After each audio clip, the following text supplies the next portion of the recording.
This channel does not promote any violent, harmful, or illegal activities. All content provided by this channel is meant for an educational purpose only. পুলিশের উপর ভরসা নেই, তাই CBI তদন্তের দাবি। কোচবিহারে যুব তৃণমূল নেতা যে খুন হয়েছেন সেই তার মার দাবি সিবিআই তদন্তের। কেন তিনি ভরসা করছেন না? তিনি বলছেন যে গত শনিবার পুন্ডিবাড়িতে দিনে দুপুরে শুট আউট হয়। অমর রায় খুনের পর 3 দিন পার হয়ে গিয়েছে, কিন্তু এখনো পর্যন্ত অভিযুক্তরা তারা অধরাই রয়েছে। পুলিশের ভূমিকা নিয়ে প্রশ্ন তুলেছেন কুন্তলা রায়। এই কুন্তলা রায় হচ্ছেন ডাওয়াগুড়ি গ্রাম পঞ্চায়েতের প্রধান এবং এই নিহত তৃণমূল নেতার মা। স্বাধীনতা দিবস উপলক্ষে থাকছে বিশেষ অফার আদি ঢাকেশ্বরী বস্ত্রালয়, গড়িয়াহাট ট্রায়াঙ্গুলার পার্ক। অভিযোগ গত কয়েক বছরে ডাওয়াগুড়ি এলাকায় আরও 3 জন খুন হয়েছে, কিন্তু এখনো পর্যন্ত প্রত্যেকেরই খুনি অধরাই রয়েছে। তাই সিবিআই তদন্তের দাবি করা হচ্ছে নিহত তৃণমূল নেতার মায়ের তরফ থেকে।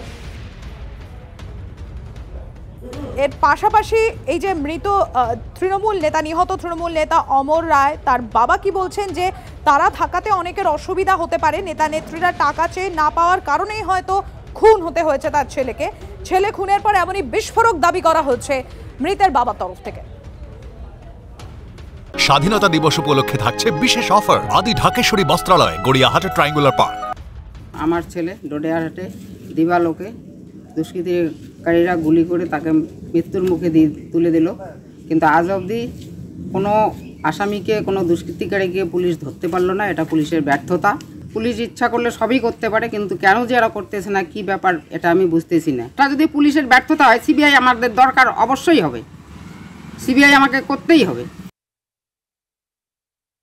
অঞ্চলে যদি কোনো আমাদের নেতা নেত্রীরা কোনো গণ্ডগোল করে, কোনো যদি খাওয়া দাওয়ার ধান্দা করে, আমরা এটা বিরোধ ছিলাম পুরোপুরি। আমরা এটা করতে দেইনি কাউকে। এটার থেকে আজ পর্যন্ত কেউ বলতে পারে না যে আমি বা আমার ওয়াইফ কারো কাছে 10 টাকা দিয়ে খরচ করছে। এটা আমরা কেউ বলতে পারবো না। এখন মানুষের তো নানান রকম হতে পারে, কারো হয়তো স্বার্থ আঘাত হচ্ছে, এরা হতে পারে। আমাদের জন্য কারো কামাই হচ্ছে না, এটাও হতে পারে। কোনো নেতা নেত্রীরা যদি পয়সা দেয়, আমি পয়সা দেবো না, এটাও হতে পারে। এই ধরনের একটা ব্যাপার আছেই।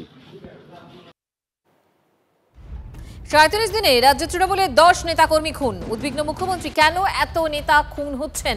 আমাদের পাড়া আমাদের সমাধান নিয়ে বৈঠকে ক্ষোভ প্রকাশ মমতা বন্দ্যোপাধ্যায়। এসপি, আইসি, ওসিরা নিজেদের এলাকা দায়িত্ব সহকারে দেখুন, নির্দেশ মুখ্যমন্ত্রীর। এ নিয়ে শুভেন্দু অধিকারী কি বলেছেন, কটাক্ষ করেছেন, শুনুন। উনি পদত্যাগ করছেন না কেন? 14 বছর, 14.5 বছর পুলিশ মন্ত্রী তো উনি, আর 5 মাস আছেন। আবারও উদ্ধার আগ্নেয়াস্ত্র, আর জায়গা আবারও সেই মুর্শিদাবাদ। আর এই ঘটনায় বন্দুক সহ কার্তুজ উদ্ধার করা হয়েছে এবং ঘটনায় গ্রেফতার করা হয়েছে 2 জনকে। গতকালই রেজিনগর থানা এলাকায় সেখানে সন্দেহজনকভাবে ঘোরাঘুরি করতে দেখেন 2 জনকে, এবং গভীর রাতে এরকম 2 জনকে রাস্তায় ঘুরতে দেখে সন্দেহ হয় রেজিনগর থানার পুলিশে। তাদেরকে জিজ্ঞাসাবাদ করা হয়। জিজ্ঞাসাবাদে প্রচুর অসঙ্গতি পাওয়া যায় এবং যে কারণেই তাদেরকে গ্রেফতার করে পুলিশ। এবং যেটা জানা গিয়েছে এখনো পর্যন্ত যে তল্লাশি চালিয়ে বন্দুক এবং 1 রাউন্ড কার্তুজ উদ্ধার হয়েছে। ধৃতদের 2 জনেরই বাড়ি নওদা থানার সোনাটিকুড়ি গ্রামে বলে খবর। বিক্রির উদ্দেশ্যে আগ্নেয়াস্ত্র নিয়ে এসেছিল ধৃতরা, তবে কাকে বিক্রির কথা ছিল সেটা নিয়েই জিজ্ঞাসাবাদ চলছে।